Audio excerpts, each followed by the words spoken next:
85, Seiran, mergulhada em culpa e dor, finalmente se deu conta do que fizera com o único homem que amara de verdade. A realidade caiu sobre ela como uma avalanche, fria, brutal e inescapável.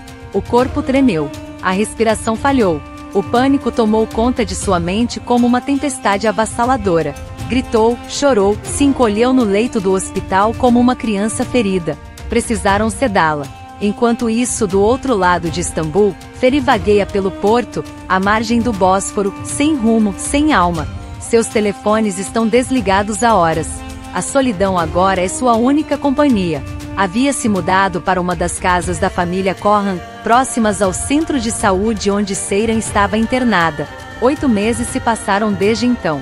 O tempo deixou de fazer sentido, os dias viraram noites, o outono perdeu o brilho, e o inverno caiu com suas primeiras lâminas de gelo sem que ele sequer conseguisse ver o rosto dela novamente. O mais cruel é que, mesmo tomado por mágoa, não compreende o que aconteceu. Para ele, tudo estava bem. Havia mudado. Tinha se reconstruído por ela, para ela. Como então Seiran encontrar um novo amor? E por quê? Por que fazer isso com ele? O vento do Bósforo corta seu rosto como um chicote de aço gelado. A única coisa que ainda aquece seu corpo é o gole amargo escondido no bolso interno do casaco. O álcool arde, mas não consola. Ele se aproxima da beira do cais. As águas escuras do estreito parecem chamá-lo, com sua promessa fria e silenciosa de esquecimento. Seria tão fácil, apenas se deixar cair, silenciar tudo. A dor, as lembranças, o amor. Lágrimas insistem em sair, mas congelam antes mesmo de alcançar o queixo. Ele fita o vazio com os olhos marejados e sem vida. Como poderá viver? Enquanto isso, em um quarto de hospital iluminado por uma luz pálida e silenciosa, Seiran se agarra à irmã como quem se agarra à última esperança. Chora copiosamente, o corpo sacudido por soluços que rasgam o peito e sufocam as palavras. Suna, impotente diante da dor que ela mesma ajudou a causar, apenas a envolve com os braços e sussurra o que pode. Vai dar tudo certo, diz, quase num sussurro. Você conhece o Feri. Ele não vai desistir. Amanhã de manhã ele vai estar aqui. Vocês vão conversar. Mas mesmo enquanto fala, sente o peso da própria omissão. As palavras que atirou contra o cunhado ainda ecoam em sua mente, afiadas e impiedosas. Não sabe ao certo se foi movida por proteção ou por orgulho ferido. Talvez um pouco de cada. Talvez demais. Silencia. Não diz a Seiran o que deveria. Cala por não ter coragem. Ou por ainda não saber se fez o certo. No fundo se pergunta, fui longe demais? Que suas palavras fiquem enterradas no passado, pelo menos por hora. Suna observa o rosto da irmã, agora adormecido, branco como um lírio, sereno apesar das lágrimas secas sobre a pele. Um anjo ferido. E com um suspiro cansado, aconchega o corpo no sofá ao lado da cama. Amanhã será outro dia, pensa. E talvez eu consiga me redimir. Feri Corran adentra o ambiente outrora tão familiar, agora estranho, quase hostil, como um leão lançado ao fundo de um aquário. As luzes vibrantes e as cores intensas tentam disfarçar o amargor em seu rosto, mas não conseguem apagar a dor estampada em cada traço. Passaram-se apenas algumas horas, mas nada nele lembra o rei da noite que costumava dominar aquele lugar. Com um suspiro contido, dá uma última olhada no telefone, como quem busca um nome, um sinal, um milagre chamado Seiran. Nada. Avança lentamente, abrindo caminho entre belas mulheres que poderiam enlouquecer qualquer homem por uma noite. Todas o olham, desejam o jovem alto de presença marcante, envolto em preto dos pés à cabeça. Mas nenhuma delas lhe interessa. Nenhuma tem os olhos turquesa que o derrubaram feito menino aos pés da garota de Antep. Nenhuma carrega o perfume daquele cabelo, o toque sedoso da pele pálida como neve, os contornos que só ele teve o privilégio de ver e tocar. Chega ao balcão, encara o velho amigo Miraz com um semblante pesado, e pede um uísque triplo. Mesmo ofuscado pela tristeza, seu rosto ainda se destaca sob a luz tênue lilás que banha o bar. Leva o copo aos lábios. Como desse suave. O torpor alcoólico desce como um bálsamo, aliviando, ainda que por instantes, a garganta apertada desde que ouvirá as palavras que jamais pensou escutar da boca de Suna. Subitamente num rompante, grita, ela é minha esposa. O barulho ao redor não consegue abafar o eco da dor em sua voz. Miraz, em silêncio, completa o copo. Feri continua, entre lágrimas. Como ela pode fazer isso comigo? Eu a amo. Mais do que a minha própria vida. As lágrimas escorrem silenciosas, vencendo o orgulho, iluminadas pelo reflexo tênue da luz do balcão. Outro Miraz. E Facá desperta assustada com a batida na porta. O som agudo a arranca do sono profundo. Seus olhos se abrem rapidamente, e ela olha para o relógio, exatamente 7 horas.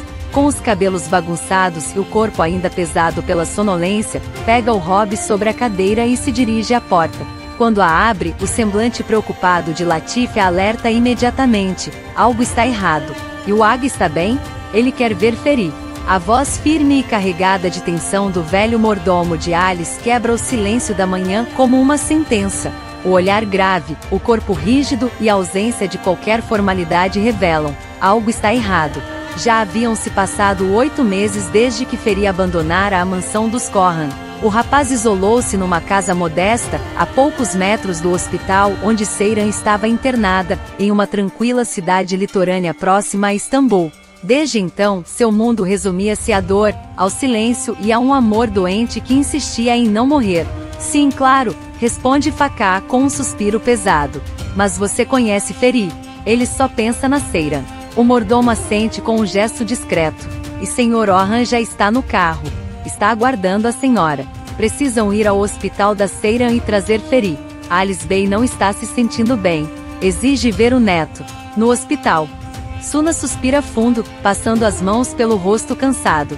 No refeitório, ela serve o café em uma xícara de porcelana, quando ouve passos se aproximando.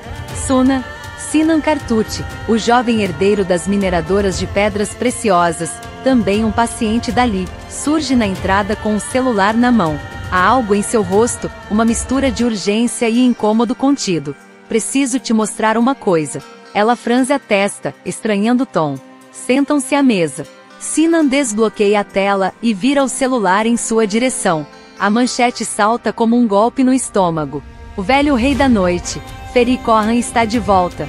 Suna regala os olhos. Inshallah. De espanto escapa por entre os lábios, sem que perceba. A imagem na tela é turva, mas inconfundível. A cabeleira negra de Feri está ali, inconfundível, espremida entre duas mulheres à saída de uma boate em Istambul. Uma delas o beija no rosto, a outra o segura pelo braço como se não quisesse deixá-lo ir. Maldito, murmura, entre os dentes. Choramingou pela minha irmã ontem, e já está na farra hoje? Que um raio caia na cabeça dele. Fecha os olhos por um instante, tentando conter um misto de indignação e frustração. Não mostre isso a Seyran. Prometa. Pede em tom duro. Ela ainda está frágil. Não pode saber disso agora. Ainda não terminou o tratamento, e ontem à noite, não passou nada bem. Sinan concorda, cauteloso. O que ela não percebe, ou finge não perceber, é o sorriso discreto, quase imperceptível, que nasce nos lábios dele quando ela se levanta, decidida, e sai em direção ao quarto de Seyran. Um sorriso que não combina com a compaixão de quem veio apenas avisar. Sinan Kartucci era, afinal, o homem que Feri viu ao lado de sua esposa. Ele pega o telefone com calma, os olhos semicerrados e um sorriso discreto dançando nos lábios. Discando rapidamente, aguarda 2 toques antes de ouvir a voz do outro lado da linha. Hormuz? Perfeito. Diz, com um tom satisfeito. Obrigado. Está tudo indo exatamente como planejado. A ligação é breve. Objetiva. O suficiente para deixar claro que o plano segue de vento em popa. Ao desligar, seus olhos permanecem fixos no vazio, como se enxergasse, à distância, as peças do tabuleiro se encaixando uma a uma.